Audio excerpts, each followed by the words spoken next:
Seja bem-vindo à AFIA GO Papers. Aqui a gente te ensina como se manter atualizado em ginecologia e obstetrícia, mesmo que você tenha pouco tempo para estudar. Eu sou o Jader Burtê. E hoje eu vim conversar contigo sobre um tema que eu particularmente gosto muito de falar sobre esse tema, que é aloimunização. O objetivo é a gente conversar sobre, desde os pontos teóricos, falar um pouquinho sobre os tipos sanguíneos, ABO, RH, vamos falar sobre o fator DU também, né, ou D fraco, que muitas vezes a gente se atrapalha no dia a dia, né, e quem está fazendo prova, está prestando prova também, eles adoram perguntar sobre o DU, vamos entender o que é isso, vamos entrar também em como que acontece, né, a aloimunização e, obviamente, o mais importante é a gente mergulhar na parte clínica, que aí eu vou te explicar um pouquinho sobre como que se faz o CUMS indireto, quando que ele tem que ser solicitado, a gente vai falar um pouquinho também sobre o que fazer, né, quando a gente tem uma paciente RH negativa, como que a gente vai conduzir cada um desses cenários.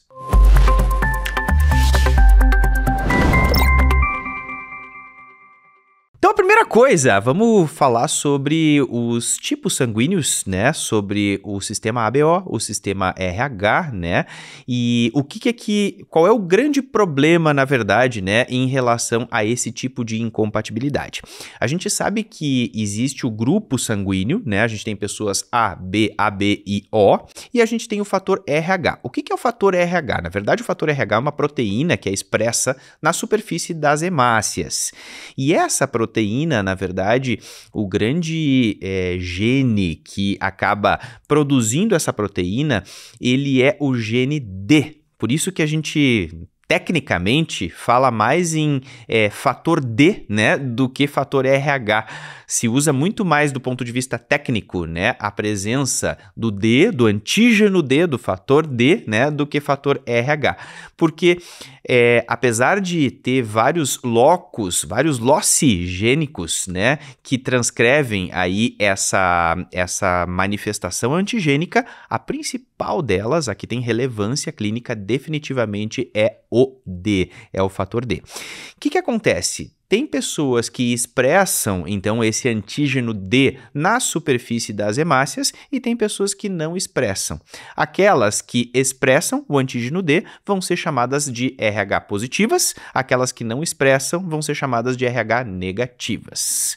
O grande problema são aquelas mulheres que não expressam o antígeno D, né? Portanto, são RH negativas e que engravidam de fetos que expressam o antígeno D. Então, quando o pai ele é RH positivo, ele vai ter o gene dominante e o filho também vai ter RH positivo, né? Também vai ter esse gene dominante. As hemácias fetais vão estar expressando esse antígeno e as hemácias maternas não expressam. Quando existe, então, uma passagem de sangue do feto para a circulação da mãe, vai acontecer uma sensibilização. Na verdade, o organismo da mãe vai acabar reconhecendo, né, essas hemácias que entraram na circulação dela e ele vai começar a produzir o anticorpo, o anti-D. Então, essas mulheres, elas começam a produzir o anti-D, que é, na verdade, um anticorpo que vai hemolizar essas hemácias intrusas, né, vamos dizer assim, desse feto que entraram na circulação materna. Jader, mas aí o que acontece, né, quando a paciente ela acaba tendo uma produção do anti-D? Ela acaba produzindo inicialmente a IgM, né, que é o anticorpo recente. A IgM, na verdade, ela não cruza a barreira placentária. Só que depois de um certo tempo se forma a IgG e a IgG, sim, ela vai cruzar a barreira placentária. E aí é que nós temos o problema, né? Porque a IgG, quando ela cruza a barreira placentária, ela vai chegar lá nas hemácias desse feto e essa IgG vai começar a hemolizar. Ela vai começar a produzir, né, então a hemólise desse feto. E esse feto, ele acaba tendo risco aí de ter, portanto, né, a doença hemolítica perinatal, a aloimunização.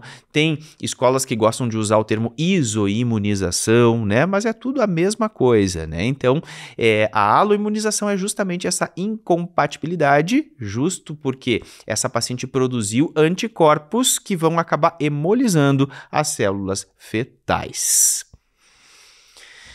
Jader, mas o que seria esse fator DU, né, que é diferente, né, algumas pacientes aparece ali DU positivo. O fator DU é o seguinte, tem alguns tipos de manifestações genotípicas e fenotípicas, né, de pacientes RH negativo. Essas pacientes, vai aparecer assim, ó, no resultado do exame. A tipagem sanguínea dela é, por exemplo, A negativo, ou B negativo, O negativo. Mas o fator DU é positivo. O fator DU é, na verdade, uma expressão antigênica do antígeno D, só que uma expressão muito fraca, extremamente fraca, né? Tanto que quando eles fazem o exame, eles colocam ela como RH negativo. Só que essa paciente, que mesmo que ela tenha, na verdade, uma expressão muito fraca, né, do antígeno D, ela vai ser considerada, do ponto de vista de comportamento imunológico, né? Quando a gente vai trabalhar com clínica, a gente entende que essa paciente definitivamente ela não tem, né, risco de fazer aloimunização, justamente porque essa paciente ela se comporta imunologicamente como sendo RH positiva. Tá, então quer dizer que se eu receber lá a tipagem sanguínea dela A negativo, fator DU positivo, eu considero ela, né, do ponto de vista clínico, imunológico, como A positiva? Exatamente isso. Então, se ela é fator DU positivo, ela se comporta como uma pessoa RH positivo, certo? Então, o risco de aloimunização, né, a gente não vai ter nessa paciente porque ela está imunologicamente se comportando como RH positivo. Algumas escolas vão falar fator D fraco, né? Tem gente que fala fator DU, outras escolas falam fator D fraco, vai muito de cada escola, né? Mas o importante, né, do ponto de vista prático, é que ela se comporta imunologicamente como uma pessoa RH positivo. Fechado? Entendido? Tá, eu entendi bem, mas como é que acontece, na verdade, então, a aloimunização? A aloimunização, ela acontece na grande maioria das vezes, então, pelo fator RH, pode acontecer também pelo grupo sanguíneo, né? E também pode acontecer por anticorpos irregulares, já vamos detalhar isso, né? Mas a grande maioria, a esmagadora maioria, é por incompatibilidade RH, né? Justamente porque é o que realmente nos chama atenção, que é o que mais dá a aloimunização. Só que olha só que interessante. O momento que passa sangue do feto para a circulação da mãe pode passar em qualquer momento da gestação, mas na grande maioria das vezes, a quantidade de hemácias que é significativa, que passa para a circulação da mãe e que acaba sendo bem significativa a ponto de sensibilizar a mãe, é no pós-parto. Então, logo depois que nasce, vai passar sangue do feto para a mãe, e aí então a mãe vai começar a produzir os anticorpos. Primeiro IgM, depois IgG. E aí, então, na primeira gestação, geralmente a doença não acontece, justamente porque o grande momento que a passagem de sangue é significativa, né, é no momento pós-parto. Então, essa paciente, ela, na primeira gestação, nada vai acontecer, e quando ela engravidar de novo, numa segunda gestação de um feto, novamente, RH positivo, ela já tem a IgG formada, ela já está sensibilizada.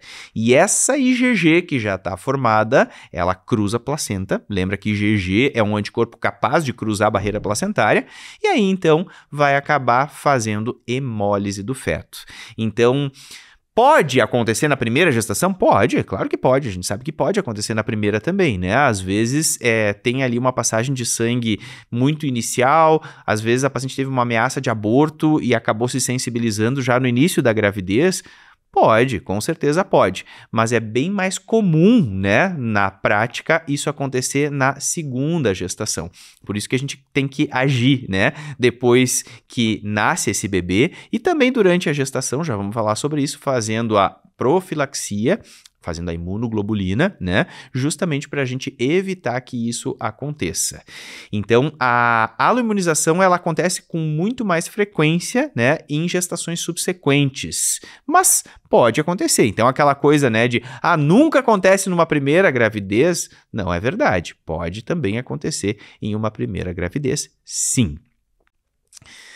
Então, o que a gente falou? A gente falou, na verdade, sobre a parte bem teórica, né? Como é que acontece, né, a aloimunização, por que ela acontece, o que é o fator RH, essa variante DU também, que é uma coisa super importante.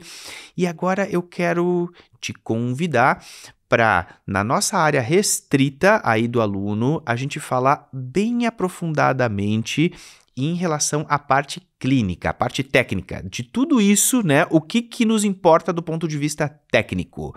Como que a gente faz o CUMBS indireto, o que é, né, o CUMBS indireto, vamos falar também sobre quando que a gente tem que suspeitar dos anticorpos irregulares em quem tem CUMBS indireto positivo, vamos falar também quais são os 2 momentos da gestação que a imunoglobulina, ela tá indicada, são 2 momentos só do ciclo gravídico puerperal, não é um momento só, e vamos falar também um pouquinho sobre quando tem incompatibilidade ABO também, se isso é relevante do ponto de vista clínico, né, e como é que a gente vai manejar essas pacientes. Então te convido aí para nossa área restrita para a gente falar sobre esses pontos que são bem técnicos e bem clínicos de forma aprofundada.